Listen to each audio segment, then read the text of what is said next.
So, not too long ago, Disney and the remains of Lucasfilm, as it was, recently came out and released their collaboration with a number of Japanese animation studios in the project Star Wars Visions. You can either look at this as a film or a series of like 8 or 9-ish 15-minute episodes or so. Every different part has a bunch of different things with it, but if you watch it all as a whole, it's a movie. If you watch it individually, it's parts. That's neither here nor there. The project, basically, from my understanding, was, hey, we have this Star Wars property that's really, really big. Japanese studios, do you want to just like go ham and make whatever you want? I don't actually know what the stipulations were as far as the writing for any of these individual stories. It felt kind of just like, yeah, you can do whatever you want as long as it feels Star Wars.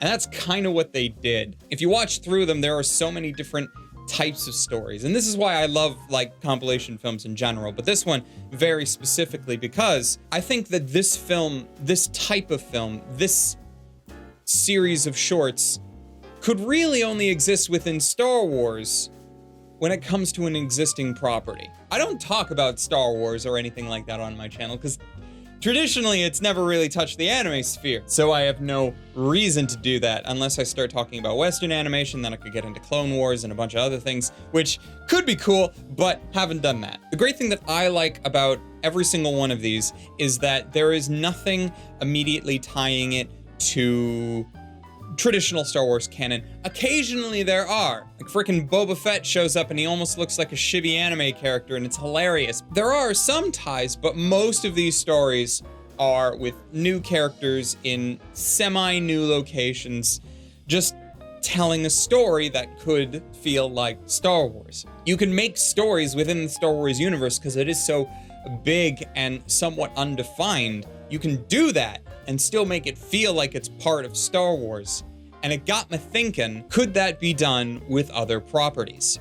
Now, of course, with anime compilation films on their own, there is the very, I don't know if it's the very first, but at least it's the first well-known, which was the Animatrix. And that came out in the 2000s with a variety of different things within the Matrix universe. And that, I think, worked because even though the Matrix as a film series is very largely focused on its core cast, there is enough to the world building from those original films that kind of built into a lot of what the Animatrix was able and allowed to do. Also helps that like a couple of the Animatrix stuff was just history lessons, which those were the most boring parts. There were interesting things with it, but like from a Hollywood perspective, they were kind of boring. Fascinating if you're interested in the world and the history of the Matrix, but other than that, But then it got me wondering, does there need to be some semblance of Japanese influence in the property itself in order to make this work?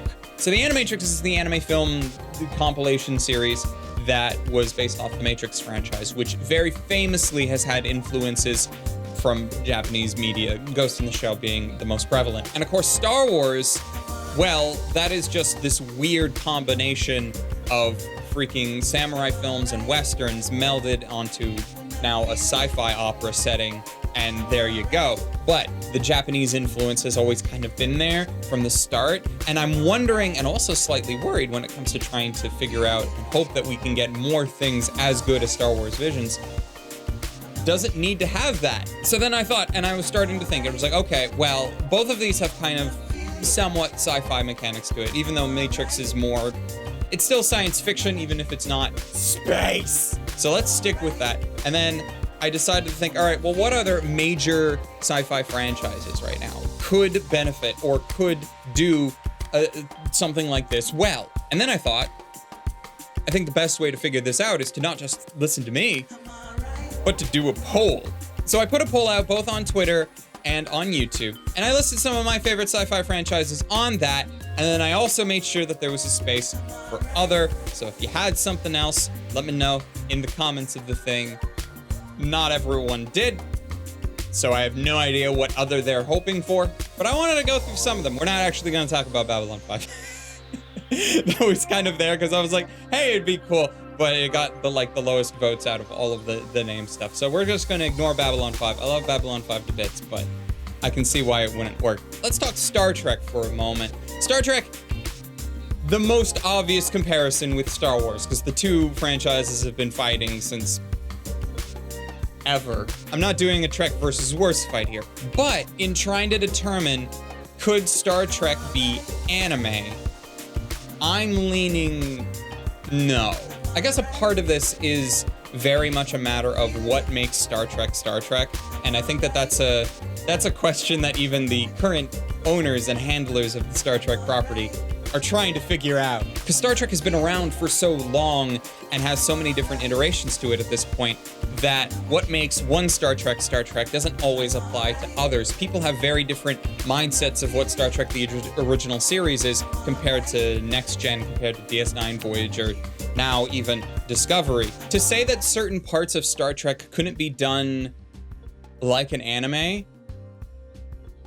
is untrue. Because I would love to have like some semblance of a Starfleet starship firing off photon torpedoes that have missile trails like anime circuses, and that would just be freaking macross it, and I would find that infinitely hilarious and amazing. I don't know if it's just like because of Star Trek's thing where it's a lot more militaristic, there's a lot more rules and regulations and duty and the prime directive and all that wonderful junk. Granted, that is from TNG forward mostly, though a lot of that still somewhat applies to OG Star Trek. Because like, if you're comparing that to Star Wars very quickly and how Star Wars Visions ended up doing that, it's like saying, okay, well, the Empire is pretty militaristic and regimented like that. Yes, but the characters that we focus on from the Empire, largely, we focus on them because they're dealing with rebels. They're dealing with the other.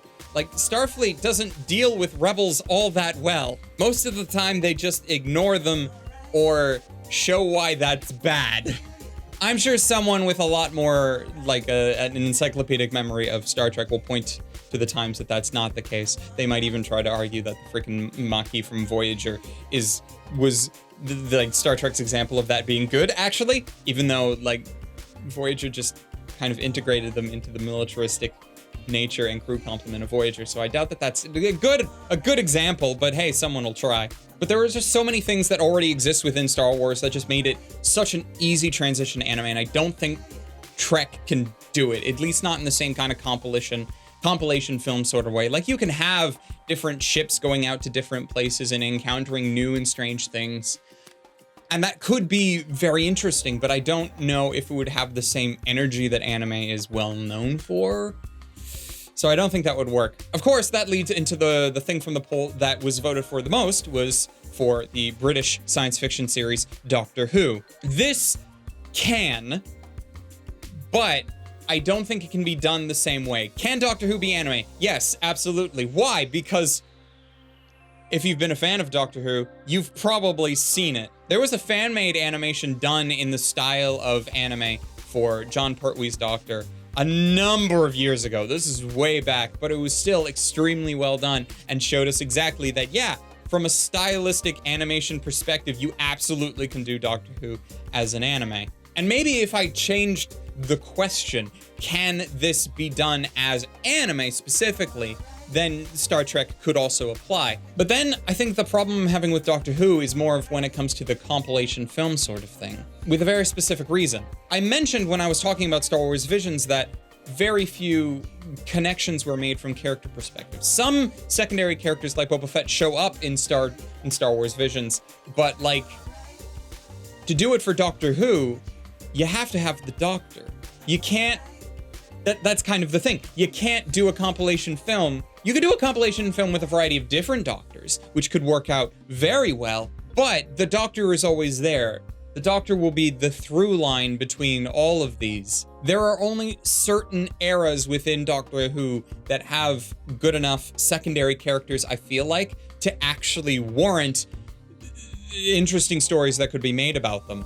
Doctor Who, very historically, if you're looking at the grand scheme of the entire franchise, is very much there is an ordinary world that you live in, but then there's this other part. There is the universe as a whole, and one day you have normal people living normal lives, and the Doctor shows up and whisks them away and shows them this other part of the universe that they didn't know about. Removing the Doctor from that makes it a little bit harder, not impossible, but then it starts to become more generic sci-fi without the Doctor and the TARDIS and the things that make Doctor Who Doctor Who. That said, you can still do it as long as the characters that you're bringing into it work really well. So when Doctor Who was rebooted in 2005, in that era, the Russell T Davies era, they actually ended up having 2 separate major spin-off series, Sarah Jane Adventures and Torchwood, that didn't include the Doctor, except occasionally either in passing mention or in cameo appearances. They were able to create kind of their own world, their own spin on that type of universe, even if it was like Earth-based, and tell stories with it. A lot of it still sort of relied on the main series as far as like introducing common alien villains and antagonists and things, though they did have their own on occasion. And that's kind of the closest that we ever came to it. Problem is, both of those shows kind of ended, and while their characters moved on and could move on, the shows kind of fizzled out, probably because Russell T Davies left Doctor Who back when he did. Fun fact though, so if you've been following Doctor Who, which anime fans I don't expect you to, it's gone through a couple of different showrunners since Russell T Davies has gone through. But they recently announced that Russell T Davies, the original showrunner from when the show was rebooted in 2005, is returning to the showrunner's chair. And also, the comment from him that I really want to focus on is when he starts talking about turning Doctor Who into a very Marvel-like franchise with different spin-offs and things because of just the size of this massive sci-fi franchise. And while we could have a different discussion on whether or not you could turn Doctor Who into something more Marvel-like, absolutely. For the sake of turning that into the anime kind of discussion that we've been having in this video so far, that is really good. Russell T Davies and his era was cemented by a whole slew of really interesting secondary characters who did eventually go off and make their own spin-offs. Yes, Sarah Jane was from the classic series, so technically Russell T Davies didn't make her, and depending on how you want to look at it, he didn't make Jack either, because that was probably a Moffat creation. Depends, because he was in a Moffat episode, but that doesn't mean that Moffat technically originally wrote him. I'd need to look that up. But Davies's entire run was filled with secondary characters to the point where when he left the show, and David Tennant as the Doctor was also leaving the show, they had this whole big section in the final episode where the Doctor went and met up with like all of the secondary characters from that era.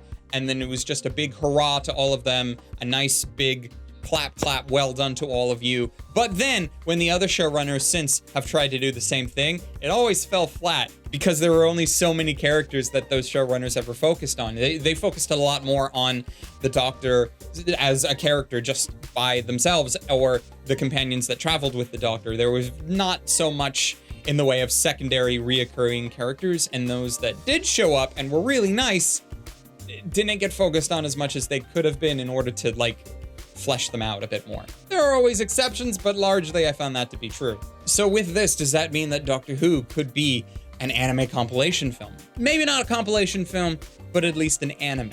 And I think that's the two things that I wanted to leave off of. Could this be anime? Could this be anime compilation film? I personally like the idea of the compilation film because then it allows different studios and different creative directors and just creative teams in general to make their own thing and just have fun with it. At least that's what I hope that they did with Star Wars Visions, because if they weren't having fun with it, then that's just depressing. So let's do a bigger poll now in the comments. Not a real poll, just an unofficial thing. What do you guys think would work well? What do you think from science fiction would do really well as both either an anime or more specifically an anime compilation film with a bunch of short stories and really cool stuff being done? So put that down in the comments, and thank you for joining me through this little rant discussion vomiting of information from my brain that I just had to get out, because it's been on my mind ever since I watched Star Wars Visions. And yeah, I could have just put this whole in a Twitter thread, but I'm like, I got a camera and this is gonna take a bit, so we're gonna do this. We'll probably do more things like this in the future, so look out for that. So until next time, whether that is another rant-like video or the video that I have been slowly editing for like the last 3 weeks, until then, watch more anime, watch more things that could be anime, and stay frosty.